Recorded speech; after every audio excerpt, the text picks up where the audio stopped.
Hello friends, camel solution software company में आज आप सभी को हम निधि कंपनी सॉफ्टवेयर में लोन अप्लाई का प्रोसेस के बारे में बताएंगे। पिछले वीडियो में हम लोगों ने जाना था लोन्स पैरामीटर के बारे में कि लोन्स में पैरामीटर कैसे सेटअप करते हैं, उसका इंटरेस्ट का, उसका टर्न्योर का, उसका है ना चार्जेज और उसके स्कीम्स का, उसमें जो प्रोसेसिंग फ़ी होते हैं इन सबों का, या जो भी लीगल चार्जेज होते हैं, या समझा जाए कि उसमें जो जितने भी पैरामीटर होते हैं लोन के लिए, तो वो एडमिन पैनल से कैसे सेटअप करते हैं उसके बारे में मैंने पिछले वीडियो में जाना था।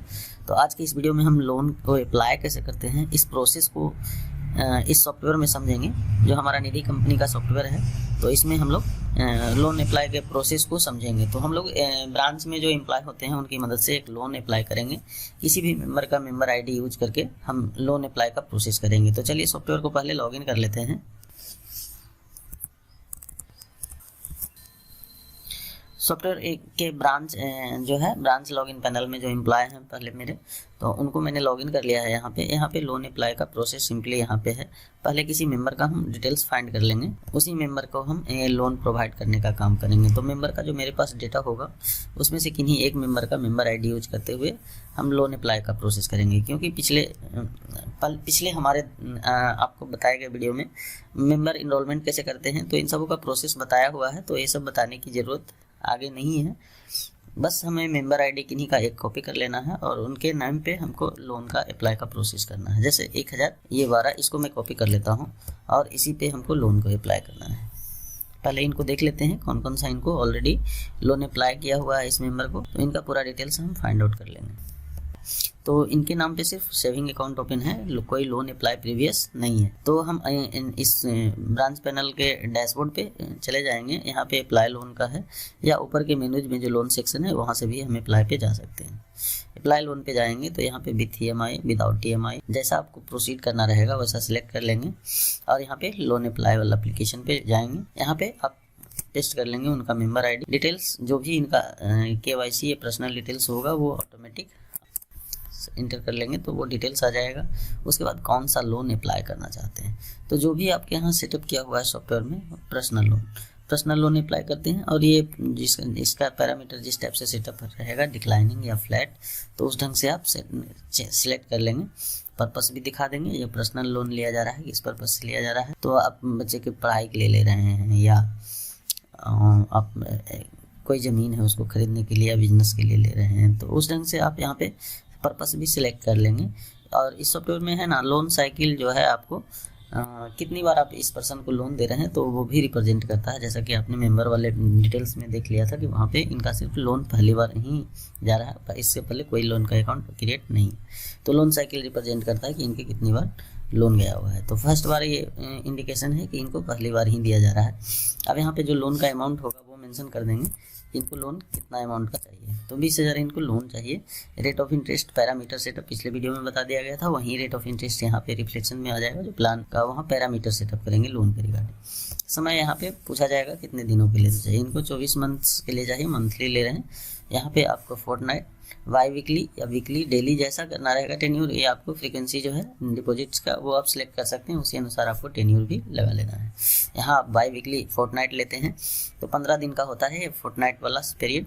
तो उस हिसाब से आप यहाँ के 24 महीने 2 साल आपको रखना है, तो 2 साल में जितने भी 15 दिनों का शेड्यूल आएगा उस अनुसार कर लेंगे। तो प्रत्येक महीने में 2 आपको फोर्टनाइट हो जाएगा, तो उसी तरह 24 महीने में 48 हो जाएगा। तो आपको इस ढंग से आपको सेटअप कर लेने हैं। उसके बाद आपको यहाँ पे कंपनी खुद करेगी पैसा कलेक्ट या एजेंट के माध्यम से करवाएगी, तो आपको यहाँ पे उस ढंग से सिलेक्ट कर लेना है। तो कंपनी खुद करेगी। लोन स्टार्ट का डेट कब से आपको रखना है, ये पीरियड जो है, ये पीरियड जो लोन स्टार्ट का डेट डालेंगे उसी ठीक जो फोर्टनाइट है 15 डेज का पीरियड, उसके में वो लोगों का क्वेरी होता है कि लोन स्टार्ट डेट और जो मेरा फ्रीक्वेंसी है डिपॉजिट्स का, वो पीरियड हम जो EMI कलेक्शन का रखेंगे वो 1 तारीख को रखेंगे या 15 तारीख को रखेंगे। तो उसी अनुसार जैसे फोर्टनाइट का यहाँ पे आपने सिलेक्शन किया है, तो 15 दिन के शेड्यूल के अनुसार जो भी डेट आपको रखना रहे, तो नेक्स्ट 15 डेज में ही वो कैलकुलेशन होगा। जैसे हम यहाँ पे कोई डेट आप लेते हैं 1 तारीख लिए हैं, तो ये 15 तारीख का नेक्स्ट शेड्यूल आएगा। ठीक है, यहाँ पे एक बात आपको ध्यान में देना होगा कि ये जो डेट है सॉफ्टवेयर का, आपको सॉफ्टवेयर के डेट के अनुसार ही आप डेट लेंगे, ताकि ये जो है ना मतलब कि जो शेड्यूल है आपके सॉफ्टवेयर के डेट के अनुसार ही वो क्रिएट हो। 4 तारीख नेक्स्ट 15/4 करके वो क्रिएट हो जाएगा, 15 दिन नेक्स्ट करके वो आ जाएगा। प्री EMI इंटरेस्ट में काउंट वो नहीं होगा। ऐसे हम जो अभी प्रेजेंट डेट का लेते तो सॉफ्टवेयर मेरा जो कंप्यूटर में डेट है उससे वो काउंट होता और वो प्री EMI इंटरेस्ट में वो चीज़ें ऐड होकर आ जाती। तो इसके पर्पज़ से हमने सॉफ्टवेयर के डेट के अनुसार ही इसको यहाँ पे मेंशन कर दिया है। ठीक नेक्स्ट इससे 15 दिन का बाद का यहाँ पे शेड्यूल आ जाएगा। तो चेक EMI करेंगे तो यहाँ पे EMI का टेबल आ जाएगा जिसके अनुसार 48 फोर्टनाइट का यहाँ पे शेड्यूल आ जाएगा EMI का, जिसमें प्रिंसिपल इंटरेस्ट डिक्लाइनिंग में इंटरेस्ट होगा और प्रिंसिपल फिक्स अमाउंट होगा। तो इस ढंग से आपका EMI बन के आ जाएगा। तो ये आपका है लोन अप्लाई का बेसिक जो एप्लीकेशन है, वहाँ पे ये चीज़ें पूछी जाती हैं। यहाँ से आप क्रिएट कर सकते हैं, क्रिएट करेंगे और क्रिएट लोन फॉर अप्रूवल करेंगे। इस ढंग से आपको यहाँ से ब्रांच पैनल से कर देना है। लोन एप्लीकेशन नंबर 49, इसकी मदद से आप मैनेज का भी प्रोसेस कर सकते हैं ब्रांच पैनल से। ये एडमिन पे भी मैनेज का काम हो सकता है, इनका जो प्रोसेस होगा। लोन एप्लीकेशन नंबर 49 है, तो यहाँ से एप्लीकेशन में जाएंगे और जो भी प्रोसेस करना है इनके लोन के रिगार्डिंग, हो सकता है आपको लोन में एप्लीकेशन चेक करना है, गारंटर को ऐड करना है, तो उस ढंग से आपको मैनेज का प्रोसेस भी कर लेना है इस लोन के लिए। जो भी प्रोसेस आप करेंगे तो आपको यहाँ पे है ना उनका जो है ये ऊपर वाला स्टेप ग्रीन हो जाएगा जिसको आप कंफर्म करेंगे। जैसे हम यहाँ पे गारंटर टर्म्स को ऐड करके सिंपली आपको दिखा रहे हैं। तो इसमें क्या होगा, देखिए यहाँ पे नेम आपको आ जाता है कोएप्लिकेंट, ग्रांटर और अदर्स करके। तो हम अभी ग्रांटर मेंशन कर रहे हैं, ग्रांटर में किनको डाल रहे हैं, तो इसमें जो मेंबर बने हुए हैं 30 नंबर्स, उनको ही हम ग्रांटर बना रहे हैं, उनका डिटेल्स आ जाएगा। इसको हम ऐड कोएप्लिकेंट में ऐड कर, मतलब ये हमारे इस लोन के लिए जो आवेदन जिन कस्टमर का आया है तो उसमें है एज ए ग्रांटर, हम इनको ऐड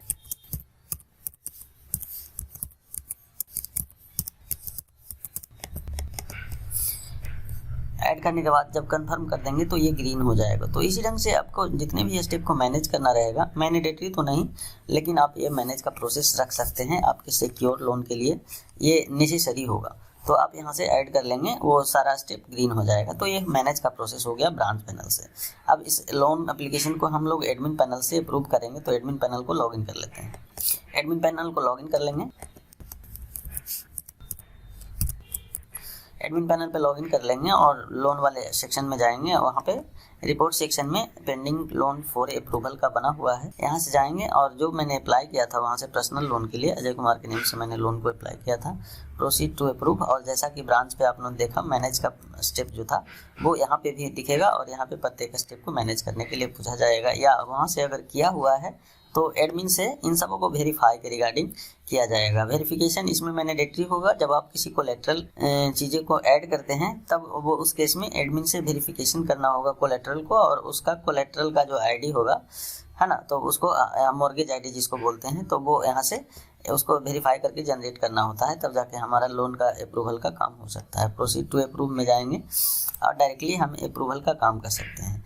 यहाँ पे डेट जो है डिसबर्समेंट का, प्रोसेसिंग फी ये जो है अमाउंट बेसिस पे या परसेंटेज बेसिस पे जैसा आपको लेना रहे, या उसमें वैल्यू भी चेंज कर सकते हैं, एडिट का भी ऑप्शन हो जाता है। यहाँ से चाहें तो आप इसको बदल सकते हैं, फिक्स नहीं किया हुआ है, ऐसा नहीं कि जो पैरामीटर में सेटअप किए वही आएगा, यहाँ पे चेंज करने के लिए ऑप्शन दिया हुआ है।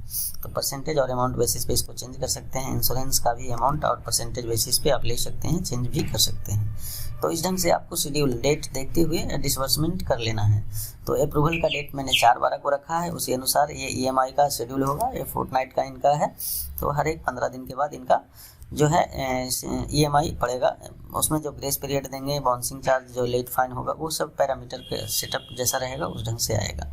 तो यहाँ से हम डेट को देखते हुए आगे इसको अप्रूव करेंगे। नेक्स्ट स्टेप आता है, इसमें डिसबर्समेंट के लिए पूछा जाता है कि आप इसको डिसबर्स किस टाइप से करना चाहते हैं। तो नेक्स्ट स्टेप में view approved loan report section में जो है उस ऑप्शन पे क्लिक करेंगे। यहाँ पे सर्च कर लेंगे जो हमने वहाँ से अप्रूव किया है ना, तो उसको यहाँ से डिसबर्समेंट के लिए पूछा जाएगा कि किस टाइप से डिसबर्स करना चाहते हैं। तो गो टू डिसबर्समेंट में जाएंगे और यहाँ पे जो आपका बैंक होगा, जितने भी बैंक होंगे या कैश में आपका जो अमाउंट होगा वो दिखेगा, साथ में आप किस बैंक से पेड करना चाहते हैं वो भी दिखेगा। तो ऑनलाइन पेड करना चाहते हैं तो यहीं से वो तीसरा स्टेप जो आपको है वो पेमेंट के लिए आ जाएगा, डिसबर्समेंट पेंडिंग लोन।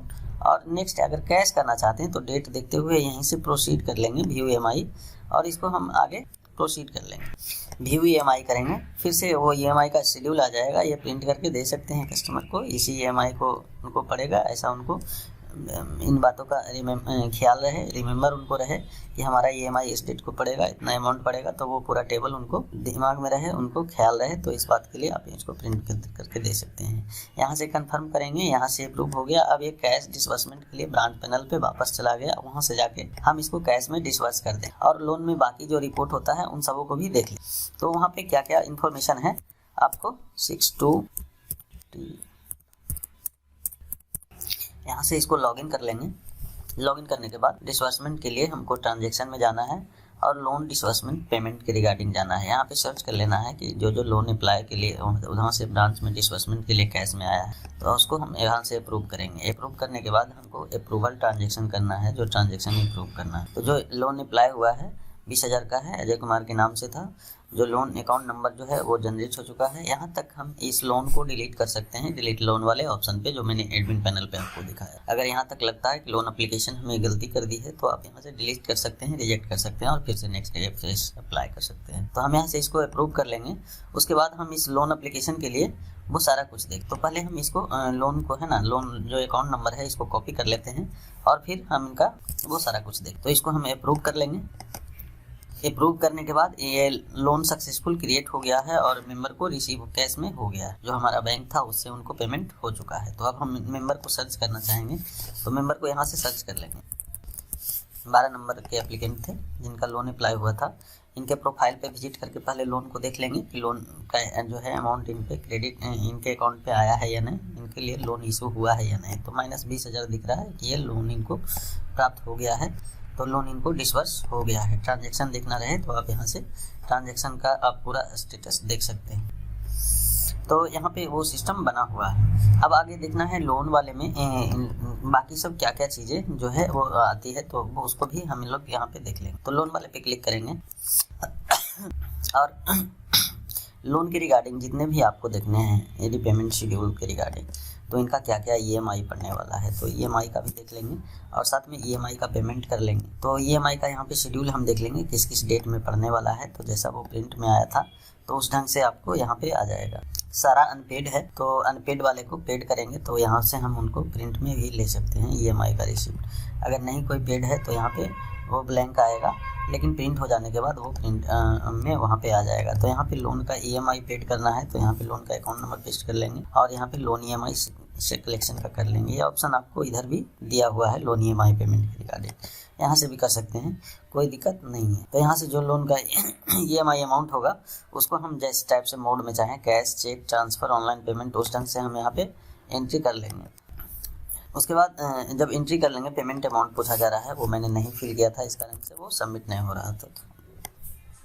सबमिट कर लेंगे और ट्रांजैक्शन को अप्रूव कर देंगे, तो इनका EMI भी कलेक्ट हो जाएगा। EMI कलेक्शन के बाद हम इनका लोन रिपेमेंट शेड्यूल में देख लेंगे कि इनका EMI पेड हुआ है या नहीं हुआ है। यहाँ पे बाकी रिपोर्ट भी मिल जाएगी आपको, डिसबर्समेंट पेंडिंग कौन कौन बचा हुआ है तो उसके रिगार्डिंग देख सकते हैं, है ना। तो आपको यहाँ पे पूरा लोन के रिगार्डिंग सब कुछ आपको मिल जाएगा। EMI डिटेल्स में जाएंगे तो जो पेड हुआ रहेगा वो पेड वाला में दिख जाएगा। अब इनका रिसिप्ट हमको देना है, तो वो वहाँ से भी जनरेट कर सकते थे जहाँ पेड हुआ था, और यहाँ भी प्रिंट करके दे सकते हैं जब कभी नीड हो, तो उनका स्लिप जो है प्रिंट करके दे सकते हैं। तो ये हो गया लोन के रिगार्डिंग रिपेमेंट शेड्यूल, और ये सब फीचर आपको इस सॉफ्टवेयर में हो गया। बाकी जो है लोन में इसमें calculator, interest calculator, processing fee provisionally जो लिया जाएगा उन सबको आपको मिल जाएगा यहाँ पे। लोन डिसबर्स पेंडिंग कौन सा बचा हुआ है, डिसबर्स कितना है, तो सबका रिपोर्ट जितना भी लोन अप्लाई हुआ उन सबको देख सकते हैं, है ना। तो इस ढंग से चार्जेज भी आप यहाँ पे ऐड कर सकते हैं, एडिशनली कोई चार्ज ऐड करना है। इसके बाद आते हैं तो लोन का फोरक्लोजर और लोन पार्ट पेमेंट, ये सब तीनों सिस्टम बना हुआ है लोन को क्लोजिंग के रिगार्डिंग। हो सकता है बहुत समय से पेंडिंग है तो लोन वेव का रिक्वेस्ट कितने % पे आप कर रहे हैं, तो ऐसा वहाँ सेटिंग करके वेव कर सकते हैं। पार्ट पेमेंट को ये अमाउंट उनको रिसीव हो गया है तो वो जमा करना चाहते हैं तो लोन को पार्ट में भी पेमेंट कर सकते हैं। फोर्स क्लोजर में जाएंगे तो इस लोन को फोर्स भी क्लोज कर सकते हैं। यहाँ पे इनका लोन का अकाउंट नंबर दे देंगे और साथ में यहाँ पे व्यू पेमेंट में जाके देख लेंगे उनका डिटेल्स। जो चीज़ें माफ़ करनी रहेगी, छोड़ना रहेगा तो वो चीज़ें इग्नोर करके आप इनका सेटलमेंट कर सकते हैं। लोन का principal and interest till date ये फंक्शन बना हुआ है, इसमें से जो आपको लेना रहे तो इनका आउटस्टैंडिंग ये है प्रिंसिपल का। इंटरेस्ट यहाँ से साथ में अटैच करना चाहते हैं या वेव ऑफ करना चाहते हैं तो इन चीज़ों को आप जो चेक मार्क है उनको सिलेक्ट करके कैलकुलेट कर लेंगे, तो जो भी अमाउंट होगा ये वो यहाँ पे आ जाएगा। अभी जिस मोड में इनको प्रोसीडिंग करना चाहते हैं आप यहाँ पे सेंड फॉर क्लोजर के लिए कर सकते हैं, या यहाँ पे दूसरा ऑप्शन फुल EMI पेमेंट का है, इसको करते हुए भी आप सिलेक्ट कर सकते हैं। तो जो अमाउंट होगा इनका वो आ जाएगा और इंटरेस्ट भी जो होगा वो आ जाएगा। वेव ऑफ करना चाहेंगे तो इंटरेस्ट इंक्लूड नहीं होगा, जो अमाउंट होगा बस उसी के साथ ये क्लोजिंग के लिए आ जाएगा। तो इस ढंग से दोनों फंक्शन यहाँ पे दिया हुआ है, आप जैसा चाहें आप सिलेक्ट करके इनका लोन को क्लोज कर सकते हैं। जैसे अब इन्हीं को मैं फोर्स क्लोज करवा रहा हूँ, इनके जो प्रिंसिपल एंड इंटरेस्ट का जो कंसेप्ट है उसके आधार पे। तो इसमें हम कैश में ही जमा कर रहे हैं। यहाँ पे और भी फंक्शन है, कैश ऑनलाइन ट्रांसफर चेक इस ढंग से सेंड फॉर क्लोजर, और इस ट्रांजेक्शन को अप्रूव कर देंगे। तो जो रिमेनिंग अमाउंट था प्रिंसिपल और इंटरेस्ट टिल डेट का, तो उसके साथ हमने ये ट्रांजेक्शन अप्रूव कर दिया। अब ये लोन क्लोज हो चुका है। क्लोज हो जाने के बाद हम लोन का ये बाकी सब जो लेटर है और ये सब जो है उसको भी प्रिंट में लेकर देख लेंगे। चार्जेस और फोर्स क्लोजर हो चुका है, तो ये सब कुछ हो गया। अब लिस्ट ऑफ लेटर में जाके हम वो सारा कुछ जितना लोन के रिगार्डिंग लेटर वो सब होता है तो उसको हम यहाँ से प्रिंट में ले सकते हैं। लोन नंबर वाइज सर्च कर लेंगे क्योंकि यहाँ पहले से बहुत सारा डेटा है। Loan account number this and इसका जो वेलकम लेटर होगा वो प्रिंट कर सकते हैं। यहाँ पे लोन का स्टेटमेंट जो जमा किया है उन्होंने, जिस बेसिस पे पूरा पेमेंट शेड्यूल। बाकी सर्विसेज के लिए भी हमसे आप संपर्क कर सकते हैं और वहाँ पे उनका डिटेल्स देख सकते हैं। आपको कोई भी क्वेरी हो तो हमारे वेबसाइट पे विजिट कर सकते हैं और नीचे दिए गए कॉन्टैक्ट डिटेल्स पे भी संपर्क कर सकते हैं। तो और हमारे चैनल को जरूर से जरूर सब्सक्राइब कर लें और बेल आइकन पे भी पुश कर दें और वीडियो को लाइक कर दें। तो इस वीडियो में इतना ही, मिलते हैं नेक्स्ट वीडियो में। धन्यवाद।